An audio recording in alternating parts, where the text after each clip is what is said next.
मालवणमधील छत्रपती शिवाजी महाराजांचा पुतळा कोसळल्याच्या निषेधार्थ शिवप्रेमींचं मिरजेत आंदोलन।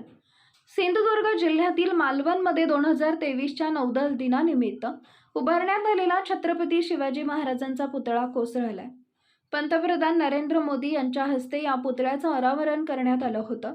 मात्र 1 वर्षाच्या आतच तेथील छत्रपती शिवाजी महाराजांचा पुतळा कोसळल्यामुळे संपूर्ण भारतात संतापाची लाट पसरली आहे।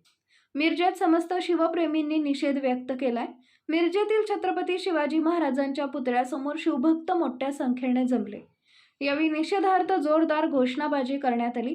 यावेळी कॉम्रेड अमृतराव सूर्यवंशी, सचिन जाधव, चंद्रकांत मैगुरे, बाळासाहेब निप्पाणी पाटील, धनराज सातपुते, महादेव हुलवान, शाकिरा जमादार, शिवराज पवार, मोहन चव्हाण, राजू चव्हाण, रोहित शिंदे, संतोष जाधव, संतोष माने, प्रशांत चव्हाण आणि नितीन झमके उपस्थित होते।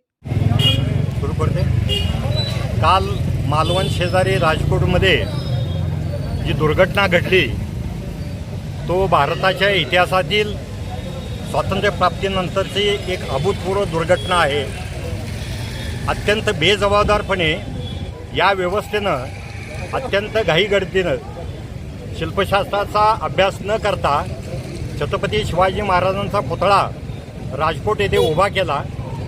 या पुतळ्यासाठी जी आवश्यक माहिती घ्यायला पाहिजे, या तंत्रज्ञाना विचारून हे सगळं करायला पाहिजे, हे काहीही न करता निव्वळ घाई गडबडीत समोर काही उद्दिष्ट ठेवून निवडणुका असतील किंवा आणि काही राजकीय हेतूंनी प्रेरित होऊन 3 महिन्यामध्ये हा पुतळा बनवलेला आहे। आणि तो पुतळा एक 15 फुटी चबुतऱ्यावर 28 फूट उंचीचा पुतळा कोणत्याही प्रकारचं शास्त्राचं फॉलो न करता उभा केलेला कालच्या वाऱ्यामध्ये पडला असं मुख्यमंत्र्यांनी सांगितलं।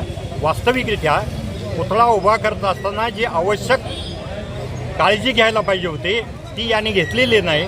भारतातील महापुरुषांच्या बाबतीत अशा जर घटना घडत असतील तर हे अत्यंत दुर्दैवी आहे। आणि आज केंद्र सरकार असेल, महाराष्ट्र सरकार असेल, एकमेकावर जबाबदारी ढकलण्याचं काम करतायत। ते महाराष्ट्र शासन म्हणते की नौदलाची जबाबदारी होती, नौदल म्हणते की यांनी हे काम केलं महाराष्ट्र शासनानं।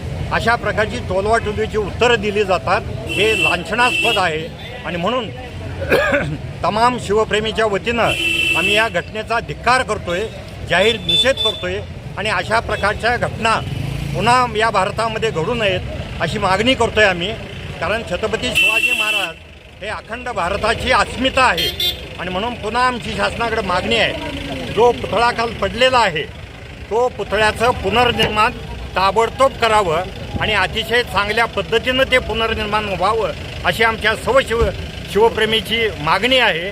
अशी मी आपणा सर्वांना विनंती करतोय, शासनालाही ती विनंती करतोय। धन्यवाद। जय जिजाऊ, जय शिवराय।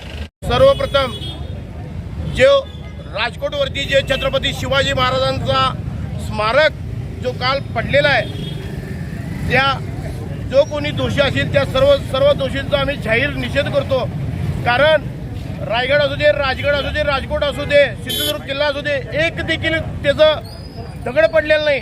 परंतु 8 महिन्यात पंतप्रधानाच्या हस्ते उद्घाटन करून ते स्मारक पडतंय म्हणजे अतिशय निंदनीय गोष्ट आहे।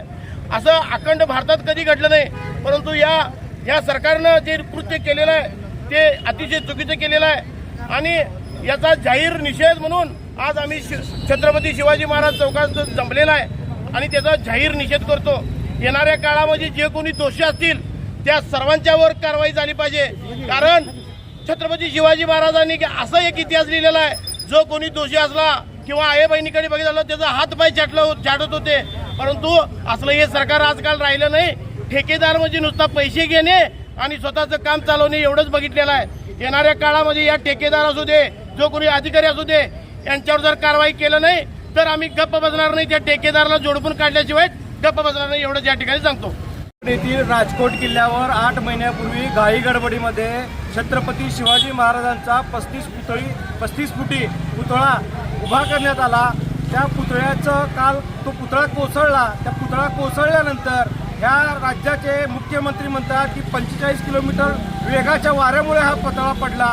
दुसऱ्या बाजूला सार्वजनिक बांधकाम मंत्री म्हणतात की हा पुतळा गंजला असेल त्यामुळे पडला असेल। त्या रवींद्र चव्हाणांना एवढी अक्कल पाहिजे की हा पुतळा ब्रॉन्झचा बनवला जातो। ब्रॉन्झ हा धातू असा असतो की ज्याच्यामध्ये ऊन वारा पाऊस याचा काहीही परिणाम होत नाही आणि अशा परिस्थितीत तो पुतळा पडलाय. हा सदोष कृती झालेली आहे या शासनाच्या वतीनं.